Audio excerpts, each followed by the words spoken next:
নমস্কার, ব্রেকিং বাংলায় আপনাদের স্বাগত। আমি জয়ন্ত মজুমদার। একসময় বিজেপিতে লৌহ পুরুষ বলা হতো এল কে আদবানি, মানে লালকৃষ্ণ আদবানিকে, এবং তিনি উপপ্রধানমন্ত্রী হয়েছিলেন এবং পরবর্তীকালে ইউপিএ গভর্নমেন্টের সময় বিরোধী দলনেতা ছিলেন। সেই এল কে আদবানিকে কিন্তু বিজেপি নেতৃত্ব আস্তে আস্তে ঘরে ঢুকিয়ে দিলেন। তাকে সংসদীয় পদ থেকে তাকে টিকিট দিয়ে না দিয়ে তাকে দর্শন মন্ডলীতে পাঠিয়ে দিলেন। মানে ওই যে বিজেপির যে ব্যাপার আছে, এই খুঁড়োর কল ৭৫ বছরের, সেটা দেখিয়ে তাকে ঢুকিয়ে দিলেন।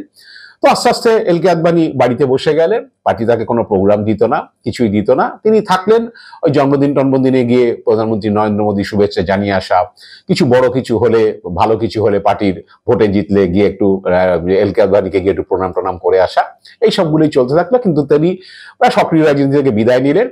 তো আমাদের দিলীপ ঘোষের ক্ষেত্রে যেটা হয়েছে, রাজ্যে প্রাক্তন রাজ্য সভাপতি, প্রাক্তন সাংসদ, এই দীঘায় মন্দিরে যাওয়া, সেই নিয়ে তারপরে তিনি বিতর্কিত মন্তব্য করা, মমতা ব্যানার্জিকে নিয়ে মন্তব্য করা, এইসবের পরে দিলীপ ঘোষের উপর আরএসএস নেতৃত্ব ক্ষুব্ধ হলেন এবং বিজেপি রাজ্য নেতৃত্ব তো বটেই। তো যেটা দেখা গেল যে দিলীপ ঘোষকেও কিন্তু ক্রমশই ঘরে ঢুকিয়ে দেওয়ার ব্যবস্থা হলো। আমি আগে ভিডিও করেছি আপনাদের, যে যেটা সিদ্ধান্ত হলো যে মুখে কিছু বলা হবে না, কিন্তু দিলীপ ঘোষকে কোনো পার্টি প্রোগ্রাম দেওয়া হবে না। আস্তে আস্তে তিনি বসে যাবেন, পার্টি থেকে কোনো ডাক্তার আসবে না পার্টি কোনো কর্মসূচিতে।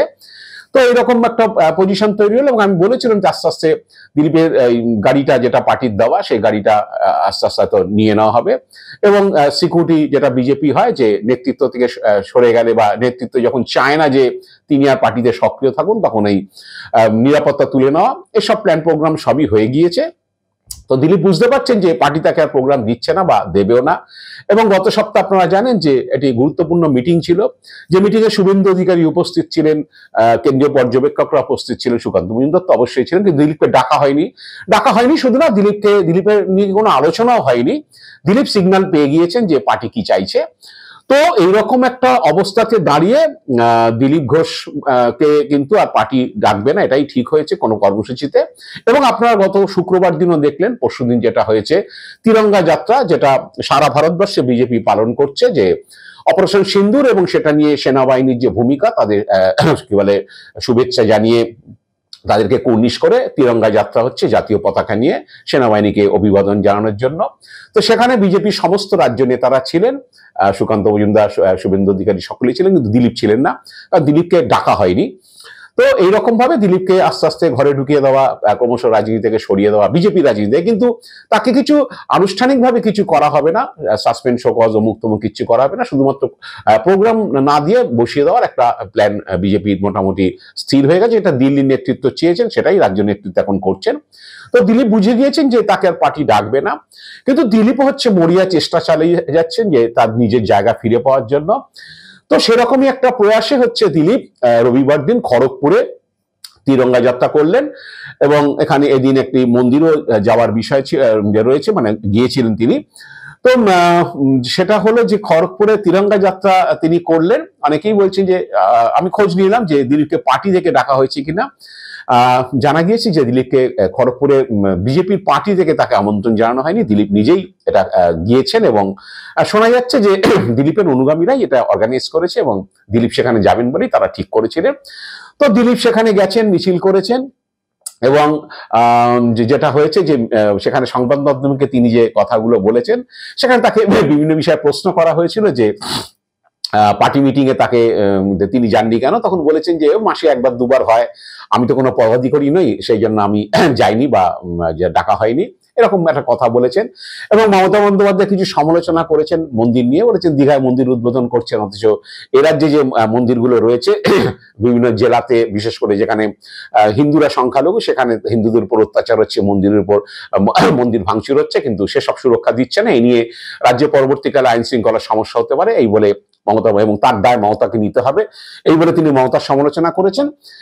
এবার আরেকটি প্রশ্ন তাকে করা হয়েছিল যে অনুব্রত মণ্ডলকে জেলা সভাপতির পদ থেকে বীরভূমে সরানো হয়েছে, কিন্তু রবিবার যে মিটিং হয়েছে সেখানে অনুব্রতকে অনুব্রত ঘর আলো করেছিলেন, তাকে খুব প্রায়োরিটি দেওয়া হয়েছে। তখন তিনি বলেছেন যে মমতা বন্দ্যোপাধ্যায় হচ্ছে পুরনোদের উপর ভরসা রাখেন, কারণ এখন সেই দলে হচ্ছে নতুন পুরনোদের সংঘাত বেঁধেছে, নতুনরা পুরনোদের সরিয়ে জায়গা দখল নিতে চাইছেন, কিন্তু মমতারা পুরনোর উপরে ভরসা রাখেন, পুরনোদের উপরই ভরসা করেছেন। এবং শেষ সময় বলার সময় তিনি একটা শ্লেষাস্পদ পরে একটা খেদের সঙ্গে তিনি কথাটা শেষ করেছেন। তো দিলীপ হচ্ছে কি বলেছেন সংবাদ মাধ্যমকে এই মমতা বন্দ্যোপাধ্যায় পুরনোদের পাশে থাকা, সেটা আপনাদের আমি শুনিয়ে দেবো। পুরনো লোকেরা মমতা ব্যানার্জির সঙ্গে আছেন, এই পুরনো আর নতুনের যে ঝগড়া চলছে, তো মমতা ব্যানার্জি পুরনোদের উপর ভরসা রেখেছেন, আর নতুনরা চাইছেন এদের সরিয়ে জায়গা নিতে। এই যে একটা পার্টির মধ্যে শুরু হয়ে গেছে, সেটা আমরা বিভিন্ন জায়গায় দেখতে পাচ্ছি। সে যেমনই হোক পুরনোর উপরেই ভরসা। আপনারা শুনলেন দিলীপের বক্তব্য। আসলে মমতা বন্দ্যোপাধ্যায় পুরনোদের উপর ভরসা রাখতে পারছেন বা ভরসা রেখেছেন বা রাখেন, কিন্তু বিজেপি বোধহয়, রাজ্য বিজেপি বোধহয় পুরনোদের উপর ভরসা রাখে না, এরকম একটা বিষয় দিলীপের গলা থেকে যেটা বেরোলো সেটা আপনারা শুনলেন।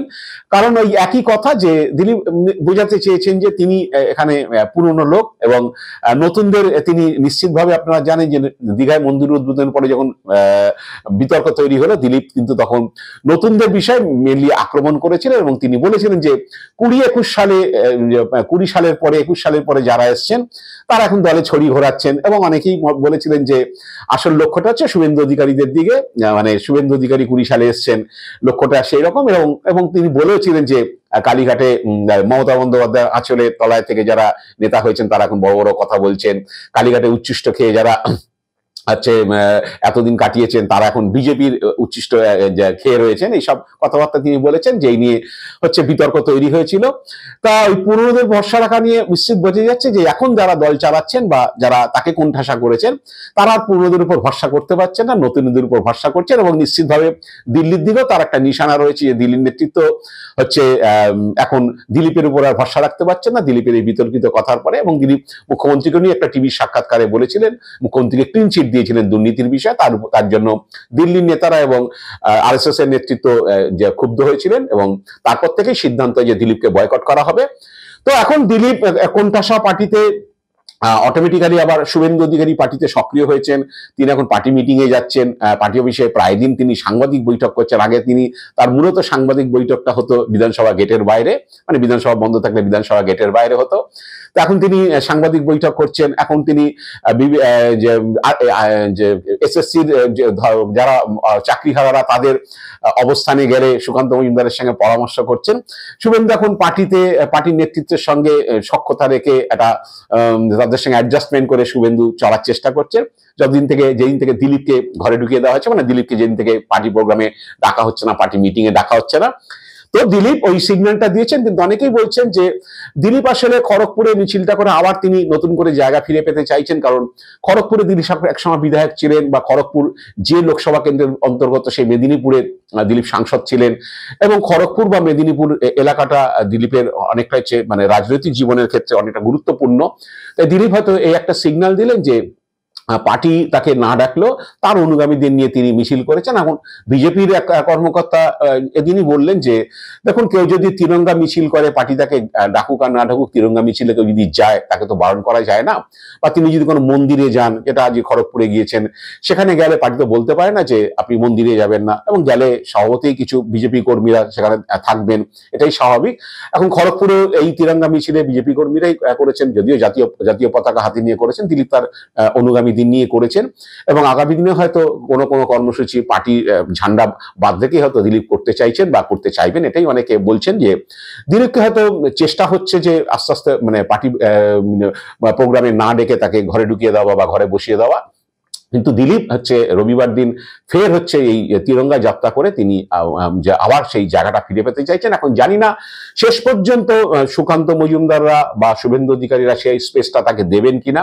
আর শুভেন্দু অধিকারী কোনোদিনই দেবেন না, কারণ তার সঙ্গে দিলীপের বিরোধ হচ্ছে একেবারে বহুজন বিদিত, এখন পার্টি সকলেই জেনে গিয়েছেন। যদিও সুকান্ত মজুমদারের দিলীপের উপর একটা সফট কর্নার আছেন, তিনি এও বলেছেন এই ঘটনার পরে যে দিলীপ দার প্রতি তার একটা অন্যরকম ভালোবাসা রয়েছে, সেটা হচ্ছে যে দিলীপ দাকে থেকে তিনি রাজনীতিতে এসেছিলেন। এখন যাই না, সুকান্ত মজুমদার, শুভেন্দু অধিকারীর কিছু করার নেই, যে যতক্ষণ না আরএসএস বা দিল্লির কেন্দ্রীয় নেতৃত্ব দিলীপকে স্পেস দেবে, কারণ তারা মোটামুটি দিলীপকে খরচের খাতায় ফেলে দিয়েছেন। এখন দিলীপও মরিয়া চেষ্টা করে আবার ভেসে থাকতে চাইছেন।